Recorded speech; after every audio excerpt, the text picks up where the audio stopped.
Hey Axis and Allies players, welcome to the recap of round 11 and the first half of round 12 and the conclusion and review of this game of Axis and Allies 1914 played against a human opponent, the Veteran.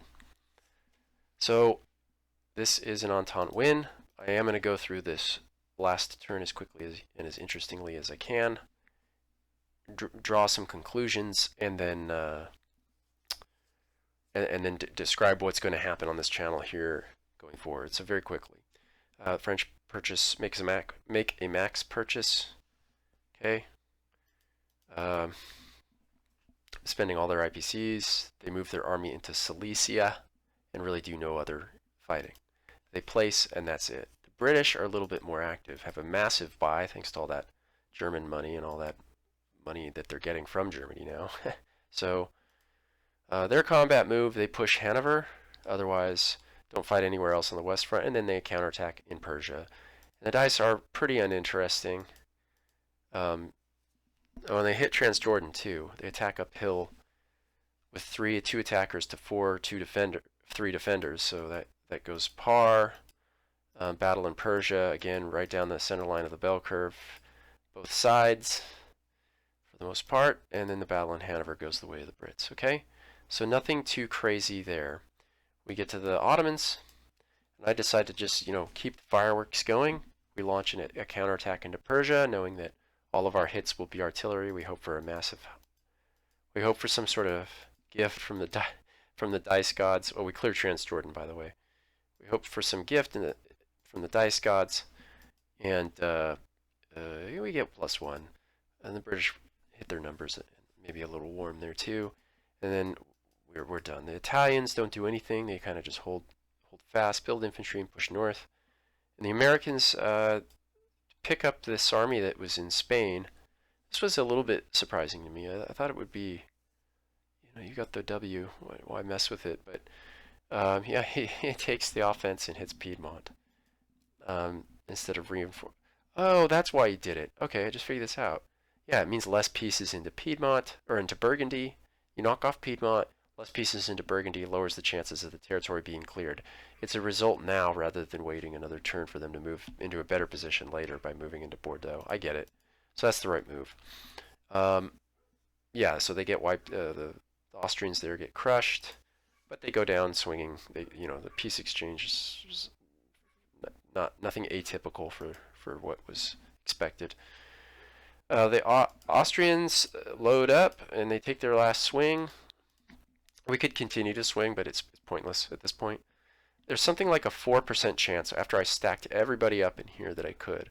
And we do really need to clear the territory to have a chance at taking the capital Paris. We really do need to clear this territory, N-O-W.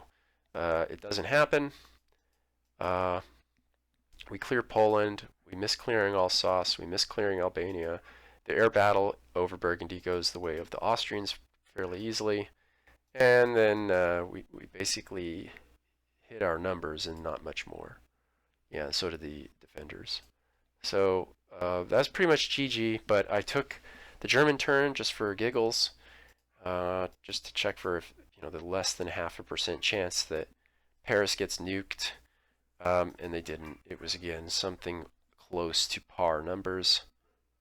Actually, no, that's pretty below par, isn't it? 9, that's right. That's -2. That's -2.5. Yeah, so but they rolled under as well. Okay, whoop-de-doo. So this is the end of the game. I, extend a virtual handshake. Good game to my opponent. The Veteran and I have played many, many games together. I think this is our 11th or 12th, and this is the first time that I ever used this India restrictive rule, and I learned a lot about the game and about this rule by playing this, because my first impression was that this is quite the handicap. I mean, that is a 6-piece limit is pretty thin soup. So I'm thinking, like, I know the Ottomans might not be strong enough to crush it, but now instead of leaving Sevastopol as a dead zone, we could probably occupy this as the CP. The CP could choose to come down here after knocking off Russia. After all, this is essentially a capital type territory, even though it doesn't count for anything really other than a British production center. You can't plunder it, in other words.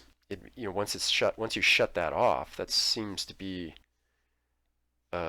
pretty significant.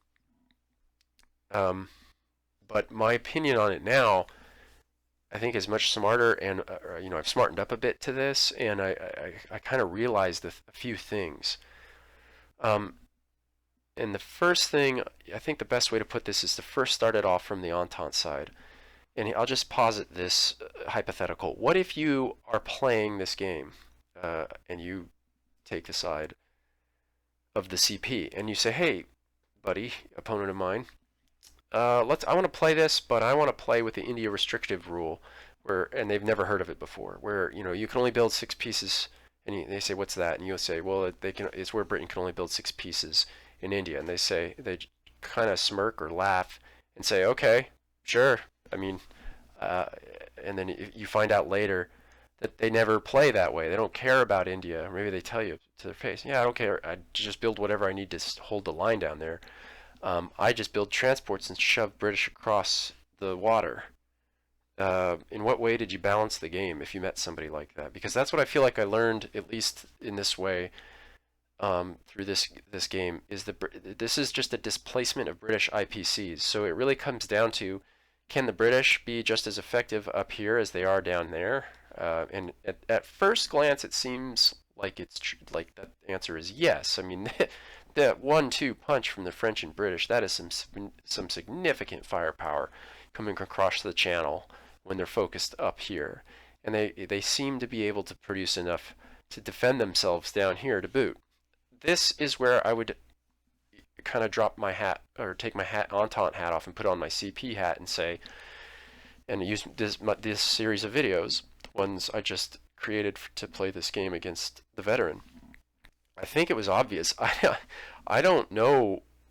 I'm not the best person to take the Ottomans on the offensive. I have played 35 games of Axis and Allies 1914 at the time of this recording, but I have never personally taken the Ottomans into the attack. I've never tried to go for Egypt or tried to go for India, and I've only seen one other player do it in any serious manner, and that was Ragnall, and he came damn close in a couple games of taking Egypt, and one time he did, and even came into Anglo-Egypt Sudan. That's how I kind of learned how to defend Africa as the Entente. What happens if the Ottomans burst into Africa? What's your next best option? And I learned a lot about how to defend Africa and defend against that play. But he has a solid framework for launching this kind of an attack, and that is something I realize now, that a fully educated CP player should be ready to take the Ottomans on the attack if they ever run into because you could run into a British player, even if you're not using this house rule, you could just run into a guy who doesn't care about the India restriction rule, doesn't place any more units than he needs to hold it, and just beats the living snot out of Germany with France by investing in the north.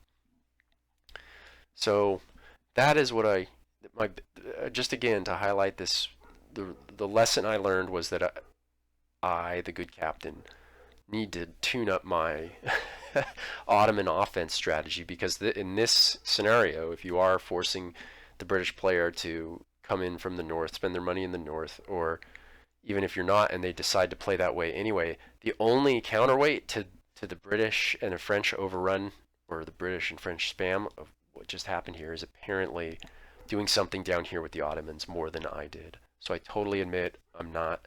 It's from that lack of experience. It could still be true that the Ottomans aren't strong enough to do anything outside of what you see here, outside of their territories, but I cannot say that for sure, and it should be played out, maybe 5 or 6, 10 more games before it could be, significant conclusions can be drawn. But again, the thing I learned, you got to be ready to take the Ottomans on the offensive if the British don't play ball. Otherwise, just this game, where I think the critical battles were, obviously the East Front. So the dirty little secret about the East Front, everything on the East Front, generally speaking, whoever has a better understanding, I'll just say this, and I'll say this in the core videos too. Whoever has a better understanding of the Russian Revolution rule has a much greater significant chance of actually winning the game. Whether you're the Entente or the CP, when you know what you can and cannot do and how to manipulate that Russian Revolution rule, you're always in a better position if you know more than your opponent. And it's not an easy rule to understand. It's extremely unintuitive. There will be a video on its by itself on my main channel about this rule. But in this case, when you're playing against experienced opponent, as I was, and I like to think as the veteran played against yours truly, it's not really a big issue. What is an issue when you're playing two people who completely understand this rule is, do the Russians cause the casualties they need to cause to the CP? That's it. Whether the Russians lose terribly in a battle or whatever, this doesn't matter at all. It's, did the Russians hit their numbers? And the Russians absolutely hit their numbers. Perhaps not right here in this big battle in Ukraine, but they definitely got it back, and perhaps got back more than they received in this what was it, the turn 4 and 5 battles in Livonia. This was a mess. This was a total mess. So yeah, there's about 2 or 3 battles of Livonia. The only mistake I would say that occurred after that was that Russian push. Where was this attack here? You probably didn't need to do that, but it didn't really matter at this point. The damage was done. The German army was just a teeny tiny shadow of what it once was. So yeah, the Russians. So far, no major spoilage here, and that's already not too great. The CP are very brittle, and if all things are equal, then I say yeah, they're too brittle. They can't really suffer any kind of defeat like that, or any kind of defeat. And if they're not ahead of the power curve on the East Front coming into the mid game, then they're probably behind where they quote unquote need to be if you're playing out of box. So the battle for me that sealed the game to me, the one where I started looking for Hail Marys, was the turn 7 Sevastopol. This battle was the one to me that's GG at that point. We're now starting, after this, I'm starting to look for where I can create some kind of advantage, even if it's down in the 2 to 3 to 5% range. This battle was fairly critical. Let me just back it up so we can see it. I put an Austrian army into a position where it was going to take more damage than it gave. It was something like a +4 or 5 tub swing. And that I was okay with that because I wanted the British up in Sevastopol. I wanted the attrition to happen to the British army, because the failed gambit into Africa, I was trying to get the Ottomans back over to the east to start towards India. This battle went +4 in favor. Let's get into this now. So the British attack, it goes +4 in favor of the British, -2 to the detriment of the Austrians on the shots back. And this sort of 6-point swing was one that, again, that was the straw that broke the camel's back, might be an apt statement. But yeah, if that had been par, the Austrians would have all of their artillery, and then that would have been 7 artillery, and then they would have reformed in Ukraine, leaving a blocker there, and 7 artillery, and what is this, 7 or 8 infantry, right? So I was going to pair up the survivors against the 10-10. It would have been something like a 7-7 against the 10-10 with a blocker and 2 fighters. But and that was, I know that's a narrow, I was really putting chips on at least a par result and hanging a lot on it, but I've played the CP too many times to know that these are the kinds of battles you got to seek out and hope just go at least par, if not your way, to try to create some advantage. As it was, the damage here was irrevocable in my opinion, and I started looking for ways to, I started seeking glory. So where are we? Here we are, turn 8, the French go. and then turn 9 we take our plunge towards Paris, 9, 10, 11, 12. And what I'm going to do now is, I spoke with the veteran offline. I think he and perhaps I and perhaps others wanted to see what would have happened if we had done the stock play. In other words, what if we took the Germans into the Ruhr? Now, I'm as certain of the final result of this as I was when I turned towards Paris, but in the interest of publishing at least part of my resume prior to cutting the release of all these videos I'm about to make on 1914, the spirit of this channel is to sort of make my thoughts and part of my resume public. Yeah, I'll go back and experiment with this and demonstrate, fight the big fight in the Ruhr, which would prevent the capture of the British of Berlin for a few more turns. But I think we will see very quickly that the situation disintegrates just as fast as if the Germans go to Paris. So I'm going to release this video, and then a few hours from now, or maybe tomorrow, we'll go back in time and create an alternate timeline and hit the Ruhr. So thanks for watching this. All the best from the good captain, and bye-bye.